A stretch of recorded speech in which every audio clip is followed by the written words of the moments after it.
Howdy, welcome to the park, or better yet, welcome to the DitWit Portable Radio Show and Tell. By popular demand, I brought some rigs out to put on the table, and we're going to talk about portable radios. POTA radios. Potable radios. No, let's don't call it that. Like you might have noticed when we talked about Go Kits, I arrange my radios mentally and physically by their size, not necessarily their dimensions, but the dimensions and weight, plus the support required to make the radio run. I have small sets, I have medium sets, and I have large sets. So I'd like to go through the radios here, show you what I use. It's not an endorsement. It is an endorsement because I like them. I'll tell you what I like and I'll tell you what I don't like. So let's get to it. First category is the small category. It's the small QRP rigs that I call pocket rigs or pocket radios. They are small, they're low power, 5 watts or less, maybe a little bit more depending on how much power you put into it and how much what kind of tune you have on your antenna. What's attractive to me is they draw very little power, they consume very little power, so I don't have to carry as much battery with them to keep them powered. And they're small, obviously physically small, they're light, they can go into a single bag. And the antennas can use, I can use QRP transformers rather than QRO transformers. So maybe a smaller toroid rather than a great big toroid or a pair of stacked toroids. It all comes down to size and weight and what I can fit. If you like this kind of material, then subscribe to the channel and like the video. Leave something in the comments. Tell me what you want to see. Tell me what you want to hear. Tell me what you think about your rigs if you don't want to talk about mine. These are the very coolest rigs, in my opinion, that are out there. This collection, this size, to me it is fascinating. That you can operate with a 9-volt battery. That you could jerry rig some flashlight batteries together and get on the air.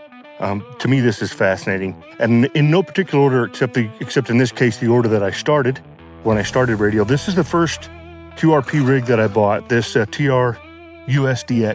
It was affordable. I wasn't sure if I wanted to learn Morse code. I knew I wanted to learn it, but I wasn't sure if I was going to be able to learn it. You have that thought when you first start, like, well, it's just not for me.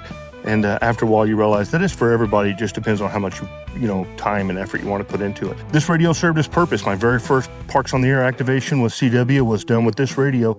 Very affordable. I didn't get it on Amazon. I actually got it from this guy. So you need to be careful, as with all radios, you need to be careful of the Chinese knockoffs. But this is a good radio. I appreciate it.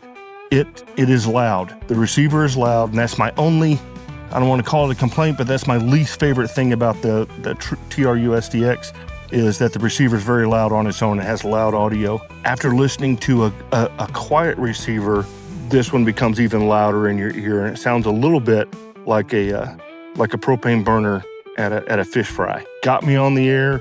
I couldn't tell that it had terrible audio until I got something that's a little better. Next ones that came up were the QRP Labs radios. And this QMX hadn't been invented yet or hadn't been released yet. So the QCX Mini, and I found a pair of these online that I bought from a ham in California. This one's for 20 meters and I bought one for 40 meters. So this is a single band, single mode radio. This is a CW only, 20 meters only. And it is a fantastic radio. You start to get some features like CW memories and message memories and things like that. A and B. It'll run receive, incremental, transmit, RIT, and if you use that, you start to really get into some good features. And this is a whisper quiet receiver. This is a great little by QRP Labs. This is a great transceiver. Very small. You can see it fits in my hand. I think if someone wanted a QRP rig for the size, this would be the way to go. Now its more advanced cousin is the QMX. This is with the new software upgrades, it'll do CW digital and sideband. Though I think you have to do it yourself. Microphone. Very similar to the QCX, except that it has multi-modes and it has multi-bands. This one right here is banded from 60 meters to 15 meters. I have another one that is 20 meters to 10 meters. And they have a third one, which starts down at, I think, 80 or 160 and works its way up to 40 meters. I chose this 60 to 15 because that was what was available at the time. And it had 40 and 20, which were the two bands that I use most often in parks on the air. Everything else about this radio was very similar to the QCX. The quietness and quality of the receiver, the sensitivity and selectivity of the receiver is very similar. Great radio. Also, if you're one of the digital nerds, I think that this is plug and play somehow. I don't know how to do it. I've never done it, but it is plug and play into your laptop, so you can play FT8 or you can play, FT4 or Whisper or what are the other PSK derivatives. The Mountain Topper. This is the MTR 3B V4 version 4. They call it the QRO. You've seen this run. It's a little bit step back in technology a little bit, I think, because of the way you select the bands here, the switchology. Everywhere else, there's this familiar interface of either pushing a button to change bands or turning a knob to change bands. But in this case, we have to line these things up. So everything on the left is 40. Everything in the center puts us on 20 meters, and then everything on 15. On the right puts us on 15 meters. We'll go back to 40. Other than that, the radio is fantastic. It's got a color LED. One cool thing here is these are capacitive touch keys. I can key with this rather than plugging a key into it. For me, the internal keyer, the timing of the internal keyer has proven a little problematic with me. That's probably because I'm inexperienced, because I don't hear or read about many people complaining about it. It's a very small radio that keeps me on band, and it's a very traditional radio. This is the beginning. The MTR Mountain Topper is the beginning of the SOTA small retail. You buy it from someone else. SOTA CW only rigs. Very successful. Great radio. Glad I got it. This is the new boy, CFT1. This is a 5-band transceiver, to where the MTR was a 3-band transceiver. This is every bit as good as any radio you would ever want to use. And matter of fact, I'm probably more comfortable with this radio using it than any of the other small rigs that I have. And one of the reasons why is because it is intuitive. Intuitive is a subjective term. It seems familiar to me, and it seems easy to follow for me where these things are. For example, the memories are on the outside. You press menu and it goes right to keyer speed if that's where you left it. So I could just press menu and I can adjust the keyer speed. Those are about the only two things that I really lean on when I'm a parks on the air operator. If I were a contest or something else, I might want some other gadget. This is a great radio. It comes as a kit, or it comes as already built. I bought the already built one, and fantastic. It'll take from 8 to 14 volts, which is a very wide range of acceptable power input. I like that about it. It's great. One of the things I didn't mention, talking about power, on the QMX. The QMX minis are sensitive to power. You can buy a 9-volt version or a 12-volt version. And when you make that choice, the power you feed it with needs to be 9 volts or it needs to be 12 volts. If you plug your lithium iron phosphate battery into this fully charged at 13.8 or maybe even 14 volt, it kind of does a number on the software and it gets all wiggly and jiggly, and it won't start up, it won't shut down, you can't change things don't work. If you put a clean 12 volts into it from a Talent Cell battery or any number of other batteries, I have a Inunu, whatever. Yeah, if you're interested, let me know. These radios run fine. If you hook them into a lithium iron phosphate battery, LiFePO 4 battery, it gets a little squirrely. This next set is what I call my medium radios. They're not medium in expense. These are some expensive radios here for the most part. But they are medium in power, anywhere between, of course, 0 watts when it's unplugged, down to microwatts, up to about 10 watts for the most point, but the G90 over there on the upper left will do 20 watts. These are great radios. You start getting many more features and much easier interface than you have with the smaller pocket rigs. There's some good radios here. They all run at least 10 watts. This radio and this radio will run 10 watts based on the power you give it. For example, if you use the internal battery, which is right here on the FTX1, it'll give you 5 watts. But right next to it, right over here, you can plug in your lithium iron phosphate battery, and it'll run up to 10 watts. The same way with the KX2. The KX2 has an internal battery, and it will run 10 watts on its internal battery until it gets down to a certain level, and then it penalizes you. It throttles you back to 5 watts. Same way with the K2, which is in a aircraft. The G90, Xiegu G90, or however you want to say it, Xiegu, Xiegu, whatever. We'll just call it the G90 because that's how it's known. The G90 does not have an internal battery. It runs off a lithium iron phosphate battery on the outside, and I'll plug it in like any one I will use on any one of these rigs.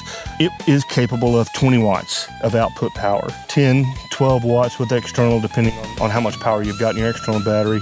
Same way here, 10 to 12 on the outs if you have an external battery. This is 10 watts only, whether you have an external battery, even if you have an external battery that's fully charged, you're still only getting 10 watts out of this. We're talking 2 watts difference.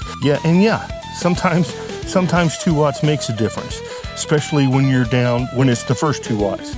So 2 watts makes a significant difference compared to 1 watt.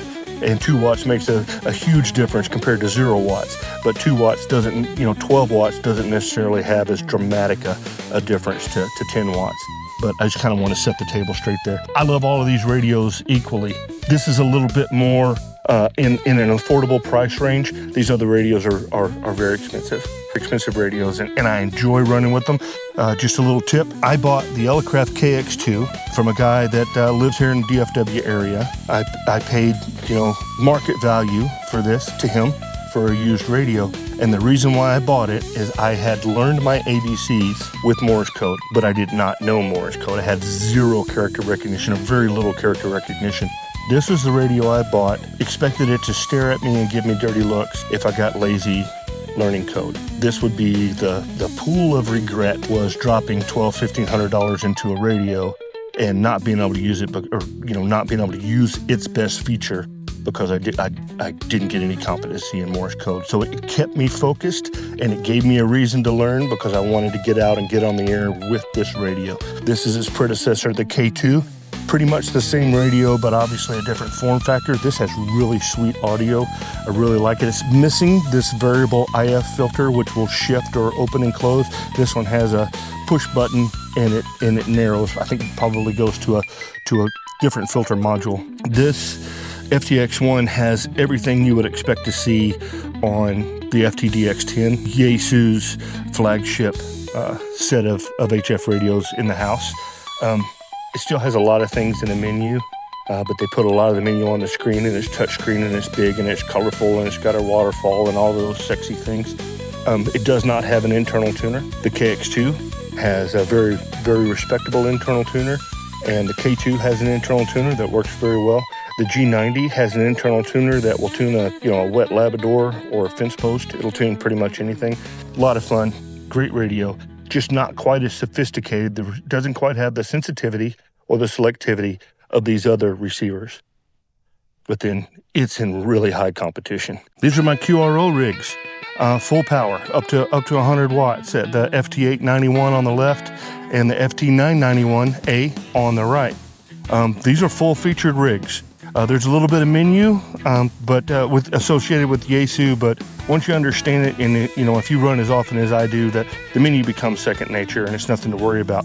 The radio on the right is what would be on my desk if I had a ham shack at home. And of course, this is my first portable rig that I ever bought. And between you and I, if a fella had to have only one radio, this FT891 could also be the last rig that he ever bought. 100 watts, great radios. I find myself, if I'm in a situation that I think I might have some challenging solar conditions, then I will bite the bullet, take one of these bigger radios, take a bigger battery. If I'm making an investment in a trip, in other words, I'm traveling 4 or 5, 800 miles from home, I will take one of these radios if I'm driving. If I'm not driving, then I'm going to take one of the middle-sized rigs over there. Like I think I said earlier in the video, this is the FT891, and I believe it is probably the best all-around portable radio available on the market today, HF radio on the market today. It lacks some of the features that the FT991 has, 991A, if that's important to you, has, but it has everything you need to activate a park or to talk anywhere in the world. The FT991 is a little bit more form factor for benchtop, to where the 891 comes with a mount that you could put under the dash. The 991 does not. But what it does have is it has VHF and UHF.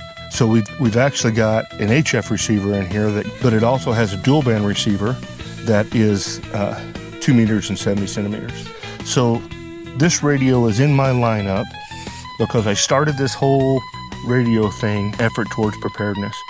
And one of the things I like about preparedness is it gives you an opportunity to fool around with some really cool skills and some really cool gadgets. This is the radio that answers my emergency preparedness needs. All mode, all band, and it's a great radio. Hey, I appreciate you coming out. I appreciate you sticking all the way through the video and seeing what I use. I'm interested, so if you put something in the comments section, let me know what you think about your rigs. Let me know what you prefer and what you like to use. I appreciate it, and I'll see you at the next part. 7-3.